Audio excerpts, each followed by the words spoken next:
आप देख रहे हैं पत्थरबाजी, आप देख रहे हैं हजारों गाड़ी जला दी गई, आप देख रहे हैं कई लोगों की हत्या कर दी गई, आप देख रहे हैं कई घंटे से गोली लगातार चारों तरफ पहाड़ियों से चल रही थी।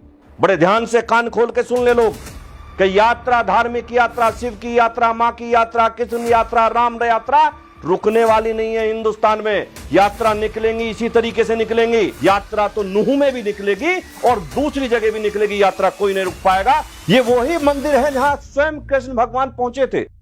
दोस्तों, हरिओम तत्सत। उम्मीद करता हूं आप सब ठीक होंगे। आज पिछले कई दिनों से हरियाणा का मामला आप देख ही रहे हैं। हरियाणा का मामला किस तरीके से चल रहा है। बहुत नेता उस पर टिप्पणी भी कर रहे हैं। अखिलेश यादव जी ने भी अभी टिप्पणी की, मैंने वो भी देखा।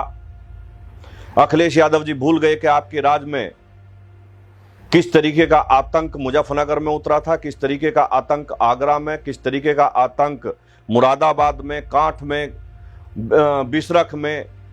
कई सौ दंगे आपके कार्यकाल में हुए थे। हरियाणा का दंगा आप भी जानते हैं कि किस तरीके का प्रायोजित दंगा है। विरोधियों ने किस तरीके से उसे बनाने की कोशिश की। सरकार पहले दिन से इसे लेकर सचेत थी। मुझे लगता है कि ये लोग ये समझ नहीं पा रहे आखिर हो क्या रहा है।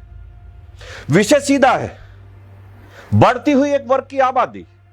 जिस तरीके से आबादी बढ़ती जा रही है उस तरीके से हिंदुओं को टारगेट करते जा रहे हैं। यह यात्रा कोई नई नहीं थी, सैकड़ों साल से निकलती हुई यात्रा। बीएचपी द्वारा जो यात्रा निकाली जा रही है, आप समझ रहे हैं कि उसका कितना महत्व है कि इस मंदिर से यह यात्रा निकाली जाती है। यह वही मंदिर है जहां स्वयं कृष्ण भगवान पहुंचे थे, जहां स्वयं कृष्ण भगवान ने जाकर कौरवों और पांडवों की संधि का प्रयास किया था, जहां नलेश्वर नाम मंदिर का कैसे पड़ा यह भी आप जानते होंगे कि कृष्ण जी ने वहां पैर मारकर पानी निकालने का काम किया था, इसलिए इस मंदिर का नाम भी नलेश्वर मंदिर पड़ा था। सैकड़ों सालों से चलती हुई यात्रा जिस तरीके से घेर के वार किया गया, वो एक दिन का कार्यक्रम नहीं था, वो एक बार का कार्यक्रम नहीं था। ये बहुत दिनों से तैयारी चल रही थी। मैं हमेशा बोलता हूं कि जिस तरीके से एक वर्ग की जनसंख्या बढ़ती जा रही है, ये लोग किस तरीके से देश में आतंक फैलाना चाहते हैं। आप देख रहे हैं पत्थरबाजी, आप देख रहे हैं हजारों गाड़ी जला दी गई, आप देख रहे हैं कई लोगों की हत्या कर दी गई, आप देख रहे हैं कई घंटे से गोली लगातार चारों तरफ पहाड़ियों से चल रही थी। किस तरीके से पहाड़ियों से टारगेट करके आई थिंक AK-47 से गोलियां चलाई जा रही थी। आप देख रहे हैं कि जरा जरा से बच्चे जो हाथ में पत्थर लिए कभी जो जम्मू कश्मीर में किया करते थे वो भाग रहे थे। वो चलते फिरते बच्चे नहीं, चलते फिरते बम ब्लास्ट हैं। वो आने वाले समय में वो बम बनकर काम करेंगे।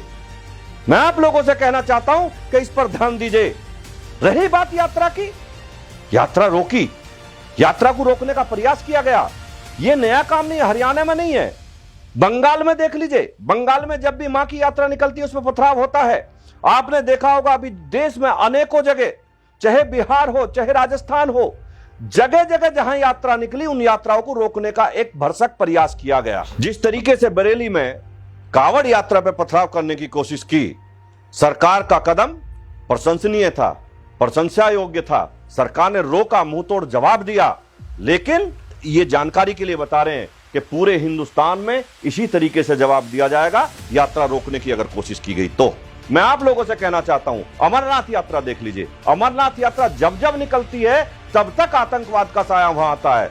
लेकिन जब से भारतीय जनता पार्टी की सरकार आई है, अमरनाथ यात्रा भी निकल रही है, बाकी यात्रा भी निकल रही हैं। ये सरकार चाहे कांग्रेस की हो, चाहे समाजवादी पार्टी की हो, चाहे किसी और की हो, जब जब आती हैं यात्राओं पे बैन लगता है, कावड़ पे बैन लगता है, कृष्ण जन्माष्टमी पे बैन लगता है। नए नए तरीके के बैन ये लगाने की कोशिश करते हैं। लेकिन अब देश जाग चुका है, यहाँ का 100 करोड़ हिंदू जाग चुका है। अब किसी भी कीमत पर ये यात्राएं रोकी नहीं जा सकती। यात्राएं निकलेंगी, इसी तरीके से निकलती रहेंगी और निकलेंगी। हम लोग आपस में भाईचारे से रहना चाहते हैं, लेकिन आप भाईचारे से नहीं रहना चाहते, आप धार्मिक उन्माद फैलाना चाहते हैं।